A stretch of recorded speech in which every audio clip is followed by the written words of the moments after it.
historic conflict about who are the real Hebrews and who are the Jews. Steve Coakley is a friend and ally of Louis Farrakhan and a former aide to Chicago Mayor Eugene Sawyer. Carrying on Farrakhan's anti-Jewish theme, Coakley distributes lectures on tape in which he speculates that Jews are conspiring to oppress blacks. Some Jews hate blacks, and some Jews use phrases and buzzwords to subjugate blacks, like black anti-Semitism and racism and other words that they use. Mayor, I will not tolerate any kind of racial division. Mayor Sawyer fired Coakley after Jewish leaders and newspaper editorials demanded his dismissal. That's his value. Now, which is it? Is he a scholar? A few well-respected community leaders rallied to Coakley's defense on Chicago television. I have confidence in Steve Coakley as a researcher and as a lecturer. I have confidence in his documentation, yes. State Representative Shaw worries that Coakley's firing means whites are interfering in the black community.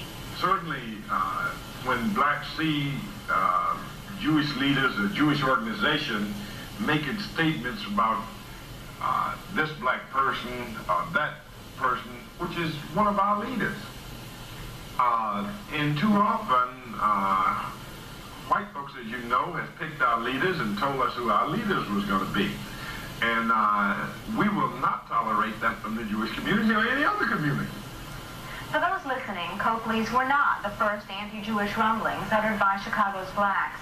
Again, just sitting around bogarting some information. Just reading average, ordinary black people everyday reading material. Trilateral Commission's 25th anniversary report. Yeah, it's a bestseller in the black community. It's a bestseller in the black community because African people always want to pay attention to the people who are owning and controlling and dominating the way of the world.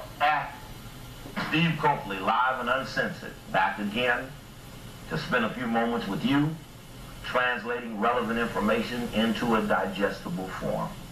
I'm honored to have the opportunity to spend a few moments as a man who stands against that which represents evil, along with thousands and millions of others, born, dead, and yet to be born, as we make our stake to make change, otherwise known as revolution. We've had this blessed opportunity in the past to translate information. We talked about the White Brotherhood, USSR, come about. We did that show in '87. What really happened to Harold Washington? Da-da-da. Just think of Daley, mayor of Stupidville. Imagine what it would be like if Harold had been mayor 10 years now. What a significant difference in the development of Chicago. But right now we're known as Dumbo, capital of the world. All because we lack clarity, sincerity, and we still, in Chicago, support the essence of white supremacy.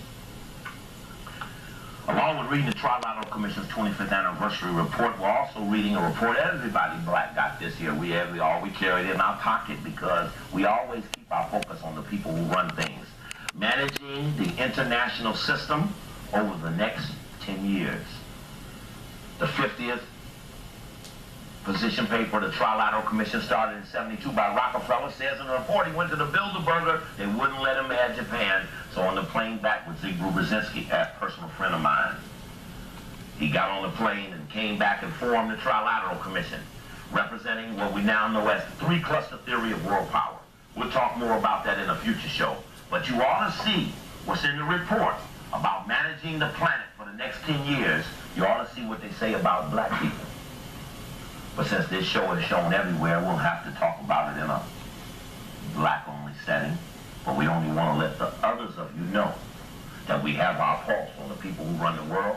And if it's bad, I guarantee you, you'll never get away with it. Hey, what we got here?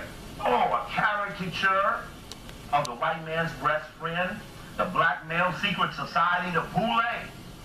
The Black Male Secret Society, Sigma Pi Phi. And all over this country, we make sure African people, see, I want you to know that our program to make change is not focused on a set of people based on what their color is. This program program is based on your relationship with the secret societies that have unfairly owned and controlled this country as well as other countries over centuries.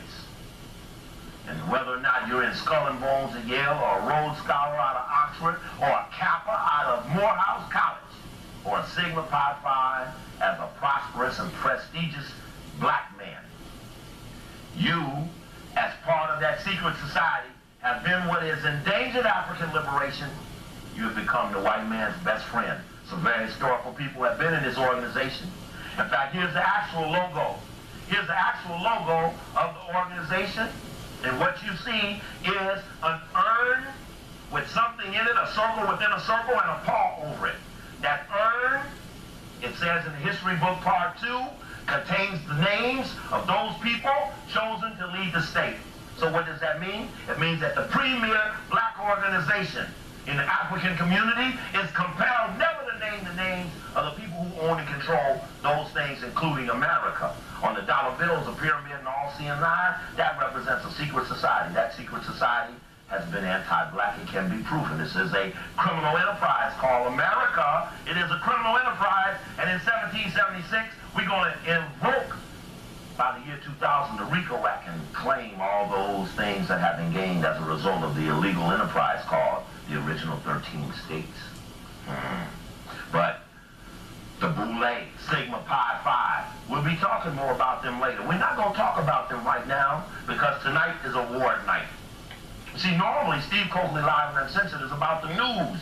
We want to tell you things of current event, of value, that allows a player in the world game to know how to make it, what we would call sophisticated decisions based on heightened understanding of information.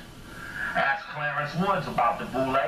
He's head of the Human Relations Commission, sent in here on behalf of the Chicago Community Trust, some of the richest, most powerful white people. He was sent in here as a part of the Coakley question. 10 years ago, right now, I was being thrown out of the mayor's office. I'm so glad that I got out of here and got around the world where we have built an army of people who will fight injustice. I'm so glad you gave me such a chance. But this black male secret society with 9 squares and 9 chambers of the Kabbalah, our satanic group, ask Clarence Woods, ask Kenneth Smith. There's a whole list of them. Maybe we'll read them before the show is over, but I can guarantee you they'll be calling the station trying to stop this show.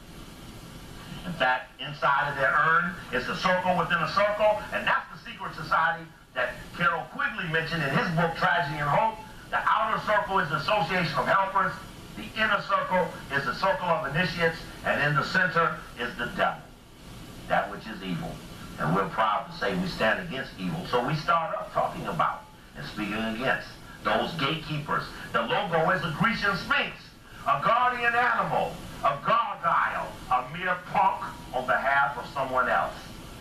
Hey, what got Mandela out of jail? Surely they didn't drop the charges. Mandela got out of jail because of oncoming revolution. Broke all the laws, let him out, suspended his sentence. They didn't even bother to do that. They just hurried up and had an election and made him president, and all he had to do was drop his wife. Beauregard, that's our symbol. That's how they got it. That's how we'll get it back. Okay, let's step back to the podium. Tonight, we're giving out awards. Hey, y'all need some awards tonight? Yeah, let's have an award tonight. Let's have an award for the Have a Little Once a More Negro of the Month. Hey, you know, in the past, we've had such great winners as Clarence Page, who got a Pulitzer Prize 10 years ago, condemning Steve Coakley for being a courageous Negro willing to write an editorial that embarrassed his own race. And for that, you can get a Pulitzer Prize. I'm so proud. Nah, well, it's true. Be worth just a mere Pulitzer. But anyway, I'm still here. I see Clarence Page all the time in D.C. He fights. I went to see Coakley. I went to Chicago City Hall Press room last night. You should have seen, oh, that's Coakley. We thought we killed him 10 years ago. But we'll talk more about that later. Hey, have a little once. It was a, look. I have to tell you who the winners are, but it was close. I almost House gave the Have a Little Want Some More Negro of the Month award to the person who wrote this article undermining the Million Youth March that's going to be held in Harlem in New York. Whoever wrote this article has to be working on behalf of the U.S. government, because this article undermines the original Million Youth March in New York. Now some artificial march has developed by government agents up out of Atlanta. And in fact, I'll tell you so much as to say, this has to be, brother, the worst letter you ever wrote. Never, ever should I see you asking about dotting legal I's and legal T's, speaking up on behalf of Mayor Giuliani, suggesting that we shouldn't come to New York because somehow children would be unsafe. Brother, I'm going to tell you affirmatively, you just missed being the Have a Little Want Some More Negro of the Month, but please don't ever let us catch you undermining African progress, especially since we had to combine and bury our ill feelings to help you advance, to have your day under the sun. I have a lot more to tell you about that, but right now in front of other people, I ain't gonna say no more, but I suggest to you, you need to be better black people. Certain things we're just not gonna accept forever. Have a Little Want Some More Negro of the Month. Where's the winner? We got winners up here. We got winners. We got second place finishers. But we got, whoa, Have a Little Want Some More Negro. What about this award? It was a tie. The Have a Little Want Some More Negro of the Month. It was a tie. The Have a Little Want Some More Negro of the Month. It was a tie. We have a woman winner. We call her a witch. And we got the male winner. Every month we got two winners. One year we had Armstrong Williams.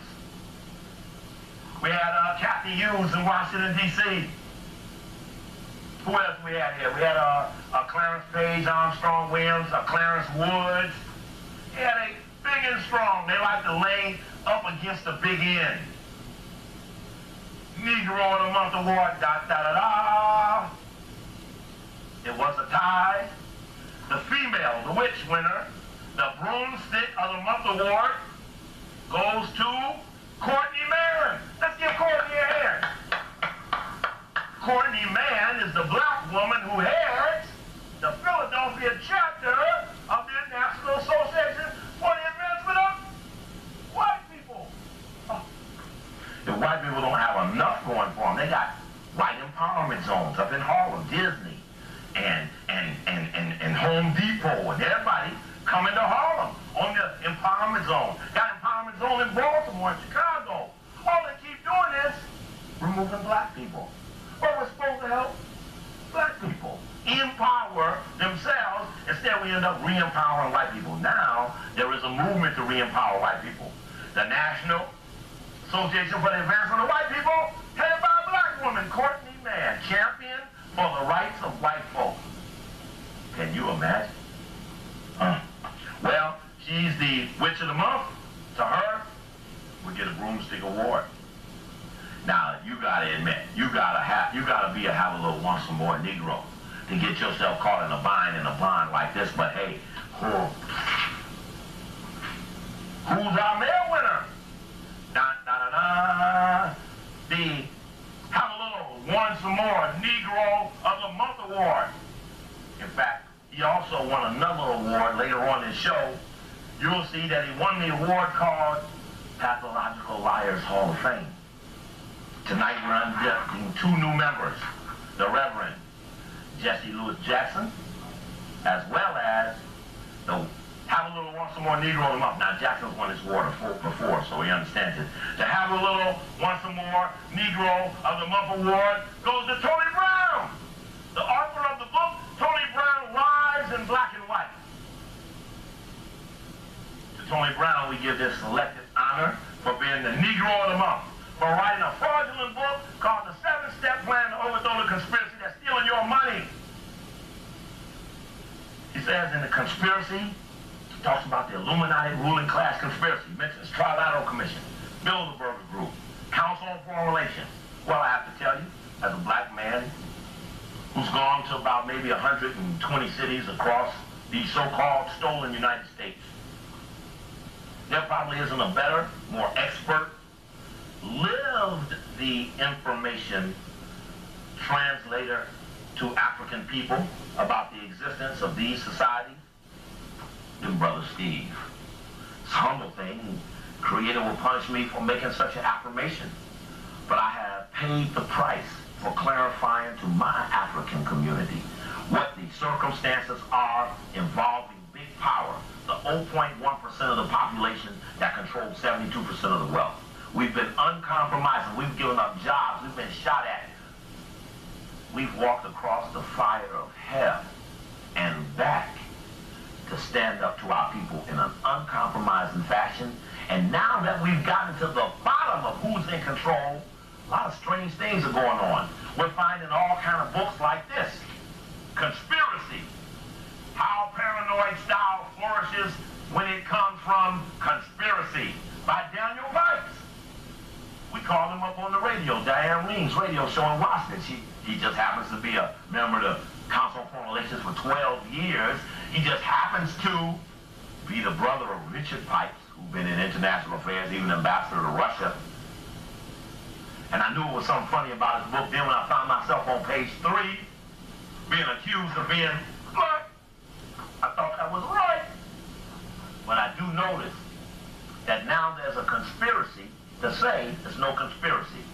Such as we've lifted up the dialogue about 2 or more conspiring together to commit illegal actions, such that those who have conspired are now sending out translators to misdirect the focus.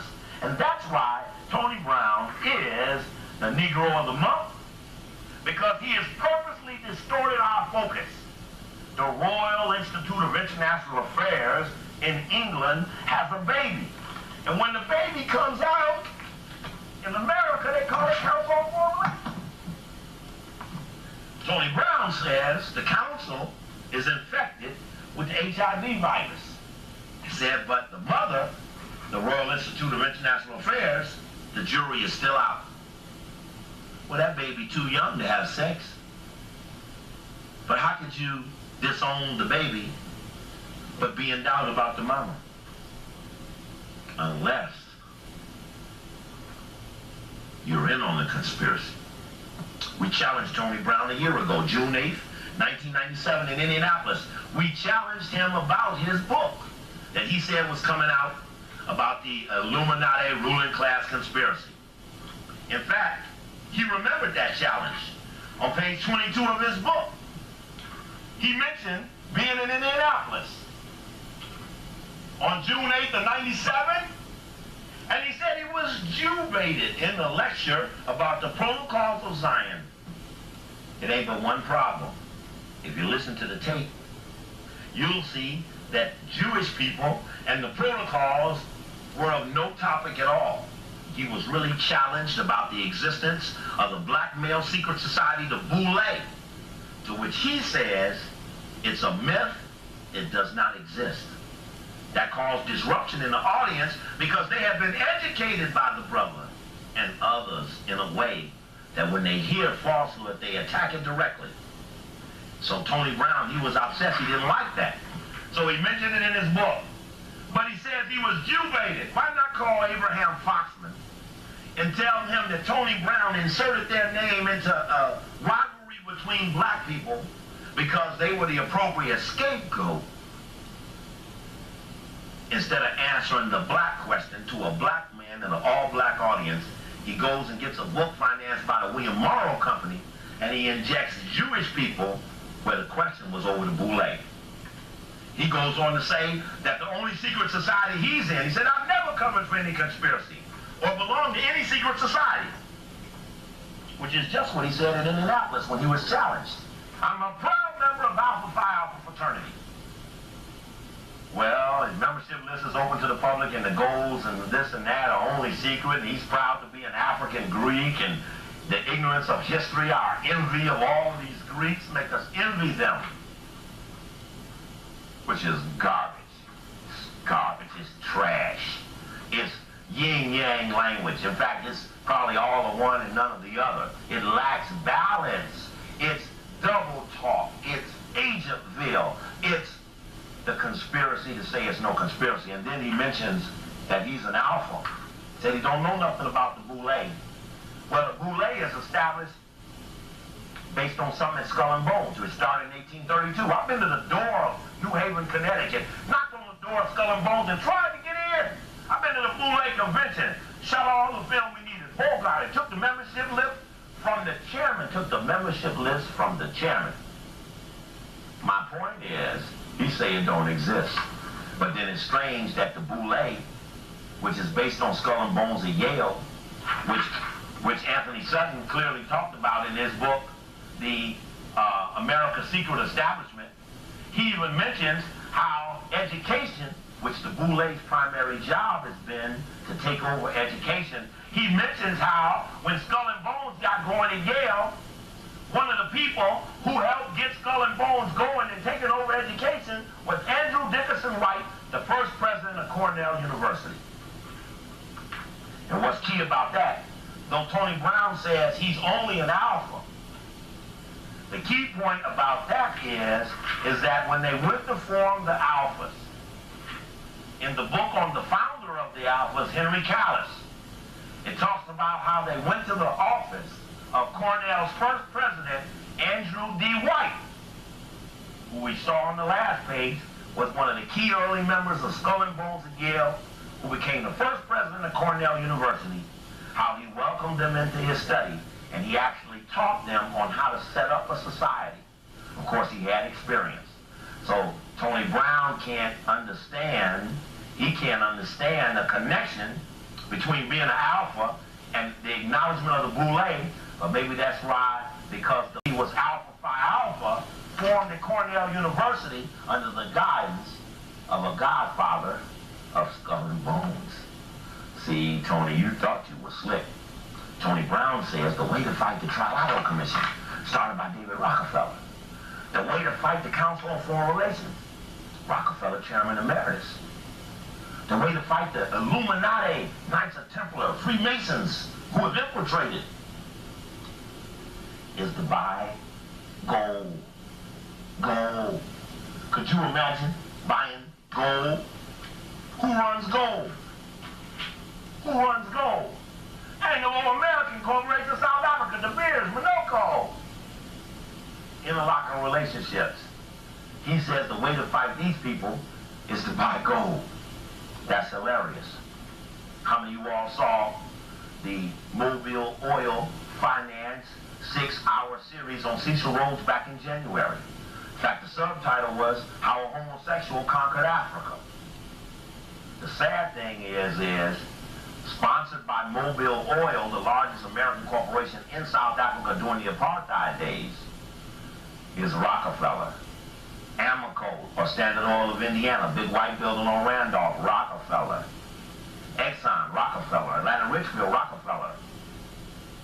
So how could you fight Trilateral CFR Rockefeller by buying gold, De Beers, Anglo, Interlock, Rockefeller, and oil stocks? Tony Brown said buy gold and buy oil. They're destined to go up. So if they're going to go up, why not buy them? So that's why he's the Negro of the month, because he pathologically wants us to buy from the enemy to defeat the enemy. Like you're in some big, deep struggle for revolution and you're fighting yourself.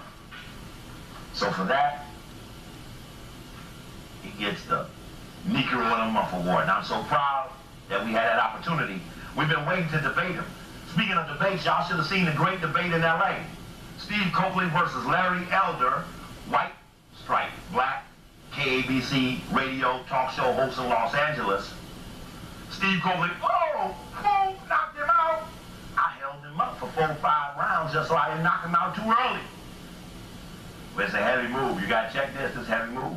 Hey, one little sidebar, there was a black carpenter at the meeting. About 1,000 people in LA. He said, didn't know black people work on. I'm gonna start a movie about black people. There was some black people naked getting thrown off the boat. They worked in it, but then nobody worked on it. They complained to Debbie Allen. They hired 2 people. They worked 30 days. Something unique about Spielberg movies. Don't nobody black work on it. We had some award for that. We give it to them. Hey, speaking of secret society, hey, check what's going on in Britain right now. You know what's going on in Britain right now? Right now, the British Home Secretary says that 3 major criminal cases in Britain. And this is New York Times, March 29, 1998. A good white source. Says that the British Home Secretary says that Masonry is a threat to law enforcement and has now asked every Mason in law enforcement to register with the government. And I too am an advocate that Masonry, to standing on the square, to traffic court and getting a judge and this and that and going to chamber and some law enforcement person assisting some other illegal lawbreaker because they in the same lodge is dead. That's what hurts the little people, non-members, oath takers. We choose not to be oath takers or pledge our allegiance. Why would someone you met one day at the lodge give you a ritual and an oath that would separate you from your wife of 20 years, your children of 40 years? Don't let nobody come between you and your family. Black Mason, white Mason, I don't care what Mason. No ritual. Let no ritual separate you from your family. Your family is the highest level of loyalty another person could have to another person. In Gattaca, you saw it was genetic discrimination, so don't underestimate the power of the gene, especially these good Kemetic ones. Hey, then they gave a list of people who were Masons. Some interesting people on there. Nathan Meyer Rothschild, Roy Rogers, Peter Sellers did the movie Being There. 5 minutes left? 5 minutes left? 5 minutes left in the show? Oh no, it ain't been but 25 minutes. 10 minutes. Oh, hey, there you go. Okay, hey. We got the this is Larry Elder. This is the guy we beat up in L.A. We'll talk about him some other day. Yeah, we had boycott on him. Here's a memo from Sylvia Rhone, from Dick Parsons, president of Time Warner, telling Sylvia Rhone, the highest paid black woman in the music business. If somebody asks you why we said Steve Coakley couldn't speak, you tell them you did. Of course she didn't, but that's what you do in corporate America. You have to say things that you don't believe in. Tony Brown said he's only an alpha. I want you to go check the Alpha's homepage. He said the boule doesn't exist. There's the boule charter right there, handwritten 1911 from the state of Philadelphia. The LaRoches. They say Steve Coakley, FBI agent, because he fabricated the existence of the boule. There's the original charter. Where does that make you? And why is it many black people, including the Nation of Islam, keep bringing y'all stanky butts around? Even Tony Brown says LaRoche is the most honorable man in America. He's a spy on behalf of the U.S. right-wing government. But first he was a pathological left-winger. Then just like David Horowitz on the West Coast supporting Larry Elder, these people go left, they go right, hey, they gone government. Tony Brown's an alpha on the Alpha Phi Alpha homepage. This is the guy Callis who sat with the Skull and Bones man to create Alpha Phi Alpha in 1906. They say right here that 75% of all black lawyers, among black males in the professional ranks, alpha men, Alpha Phi Alpha men constitute 75% of all lawyers, black males. 60% of all black doctors, 65% of all dentists, and over 95% of all historically black colleges have been alpha men as presidents. That denotes the conspiracy that I alleged earlier, that the boule has come to dominate education and other oath takers. Alphas, Kappas, Qs. You seen Shaq jumping all around like a damn dog, talking about he a Q dog. Cosby, Michael Jordan, one of them too. They might not play it as high as the others do, but maybe when Michael Jordan's daddy was killed, or maybe when Cosby's son was killed, it would have been good if the Omegas had went out there and hunted down the murderers. That would have been showing me that those societies were key.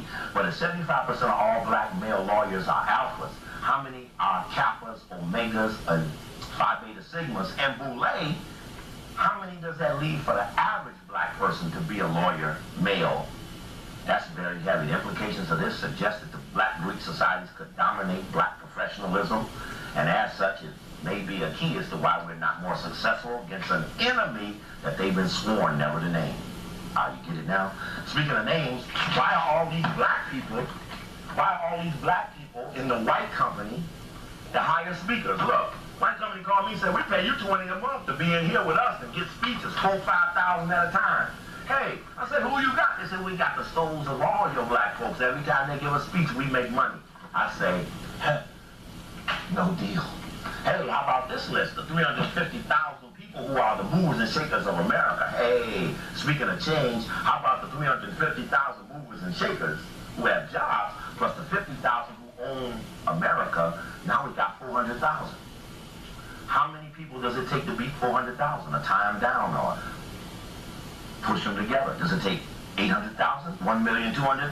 Ah, won't change. It's only 1,200,000 people away. A million youth march, million women march, million man march. Y'all ain't never seen so many black people get together for no reason at all. Must be change on the float. But then there's white people. Look at how the white people who didn't want the New World Order and all of that, who was against the government, the ATF and all of that, now they triggered their own children to shoot at other white children, and now the enemy is no longer the New World Order and the government. Now the enemy is another white child. 5 white schools and 5 rural areas shot by children who all were good with guns. Some of them were praying when they were shot. Shit, that's CIA. I know the print of that. CIA, like Mel Gibson and Conspiracy Theory. Maybe they all had 3 names, James Edward Best, Lee Harvey Oswald, James Earl Ray. Hey, oh boy.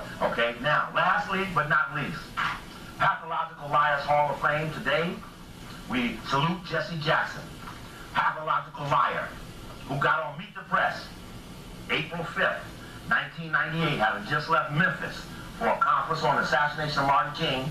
He was on Meet the Press. Right after Martin finished that temple speech, at the Mason Temple speech, he turns around and he walks and turns his back to Jesse and hugs Ralph Abernathy. And the man on Meet the Press says, Jesse, what did you say? You remember that day it was Julian Bond and J.C. Watt, and they got a little argument and stuff on the air. Said, Jesse, what did Martin King say to you that day? Jesse said, wow. You see him looking down saying, I'm going to have to lie, I'm going to have to lie. Everybody knows Martin didn't want me to make that speech tonight, but I'm going to have to lie. He looks up and he says, we were crying. We were crying, and as you know, Martin asked me to make that speech that night, but I told him I would only make that speech if he gave me Ralph Abernathy. We got 5 minutes left, we're going in with this. Said the only, he said, Jesse Jackson on Meet the Press, April 5th, 1998, I got it on tape, we had a VCR here, I'd show it to you. He said, hey, look, as you know, Martin asked me to make that speech for him that night at the Mason Temple, but I said only if I could take Ralph Abernathy. Well, that's the first time in the history of that issue that anyone has ever made that statement. And that's interesting because the truth to the matter is this. The truth to the matter is this. Let's look at Abernathy's book. Let's look at anybody's book. Let's look at the book called Jesse. Let's look at the book called Jesse. It says, but Abernathy later related Jackson's own avid assertiveness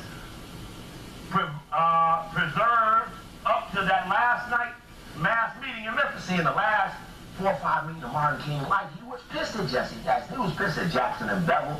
They thought they knew more than Martin. They were telling him what to do. Martin got really pissed. Martin got so pissed he walked out of the meetings with them. If we had held on another week, he would have condemned Jesse Jackson in the public and ruined the FBI's responsibility for getting someone in the memo of 64, talked about in 63, to gradually be developed to replace Martin King. The government said it was Samuel Pierce, but look at his profile on who's who in America. You see he was prosecutor in New York, prosecutor for the feds. Now, you couldn't have taken him and put him head of the SCLC. So it couldn't have been but the person who you see May 24th, New York Times, front page, 1968, touting him as the next black leader in America, then along with the other 1,500 articles that touted him as the next great black leader in America, even though he wasn't the next in line, even in his own organization. Says, oh, Abernathy suggested him, why don't you let Jesse go? He loves to speak. At King's Chart replied, nobody else can speak for me. Abernathy asked if he could at least take Jackson along, and King said, yes, but you do the speaking. Thereafter, says Jackie, Reverend called me back and said, I'm going to church tonight. Martin may not come because he's not feeling well. He's awfully down. And he said he might speak that night if Martin didn't come. They didn't know about the crowd. Of course, the reality was Martin didn't want him to speak. And then when Ralph said, we better get Martin, Jesse said, don't call him. If you don't want to speak, then I'll speak. That was kind of odd. In fact, right before the shooting went out, Jesse Howard, our leader, I wonder if that was a code word for all the people who were not wearing ties, because we know something about that. How about this book? Here's Ralph Abernathy's book, and the walls came tumbling down. And he says, well, what did Martin say? Martin never Ralph, I want you to go and speak for me tonight. This is the night before Martin King was assassinated. Jesse claims that Martin wanted him to speak. We're looking at the record. I hesitated, as I knew that the people who showed up, however few, would be deeply disappointed to hear a substitute. Why don't you let Jesse go? I need a cue, 1 minute, 2 minutes. Why don't you let Jesse go? I suggested. He loves to speak. Martin brushed the suggestion aside. Nobody else can speak for me. I want you to go. Can I take Jesse? Yes, but you do the speaking. But Jesse got on Meet the Press and said, I told Martin I would go if I could take Abernathy. This has been in the record 10 years. Jesse's never contradicted it, but he jumps up on Meet the Press and says, hey, look, this is the move. This is I said this. But then there's other books. There's other people who may have saw it. How about the book Jesse? How about the book of the Jackson Phenomenon, written by his former press secretary? Talks about how on the night before, it's mentioned in Dave Garrow's book, how King berated Jesse again and said, Jesse, just leave me alone. Jackson responded, don't send me away, Doc. Doc, don't send me away. It's like, Doc, if you push me away, somebody's going to shoot you. Okay, how about Andy Young's book? There's more, but I'm just going to deal with this. Because I took the process to go out and get personal testimony from people who were there. Jesse was building up his own empire in Chicago. This is Andy Young's book. Talking about how Bevel and Jackson were harassing Martin. How Martin said, look, I've come for you all every time you ever call me. He told Bevel he was a wonderful worker, but you don't like to work on anything that isn't your own idea. Bevel, I think you owe me on this one. The pressure of coming to the Porphyrius campaign and fighting against the war. Martin felt they were merely using SCLC to promote themselves. This is in Andy Young's book, An Easy Burden, in the chapter, Let Us Slay the Dreamer. And then he goes on to say he never saw Martin explode the way he exploded on March 28th, the Saturday before Martin was assassinated, and he did it against Jesse and said, Jesse, if you want to build your own national organization, then you don't have to kill me off to do it. If you want to do it, go do it on your own or whatever. But that was key. But I raised this one last question in closing. How about Bill Pepper's book, where it says that when they briefed the people in the alcove about who to shoot, the police, the military, they said friendlies would not be wearing ties. Watch how Reverend Kyles talks about how hard he worked to get King's tie on. Notice Jesse, Ben Branch, and all the other people in the courtway with no ties on. Notice Jesse on the balcony, having just removed the invaders from their room, 315 through 16. 15 minutes before the assassination, Jesse gets invaders off the third floor, is upstairs, runs downstairs, runs in the middle, calls up the King, and then the shot rings off. In fact, it's real deep. How about the lady in Pepper's book? How about the lady in Pepper's book who says that she had her eyes fixed on Jackson at the moment of the assassination? She said, I have my eyes fixed on Jackson. Her attention was in particular drawn to Jesse Jackson. This is a lady who had the motel, Ernestine Campbell, right next to Lorraine. She said, I have my attention in particular drawn to Jesse Jackson, who she said had 1 foot on the first step of the stairway, looking up at the balcony while bent over, putting something into a suit bag. She says at the moment of the shot, all she saw was Jesse drawing down and putting something into a bag. And of course, then he got up on the stairway and started pointing in the wrong direction with the CIA man McCullough. And there they found a gun that was planted on James Earl Ray. And for that, Jesse Jackson becomes our pathological liar Hall of Fame member, along with Tony Brown. And we honored also the black woman who heads the National Association for the Advancement of White People. If I was a white person, I'd be happy there'd be so much confusion in the black community, but in fact, we're cleaning up the mess, and we're coming on strong.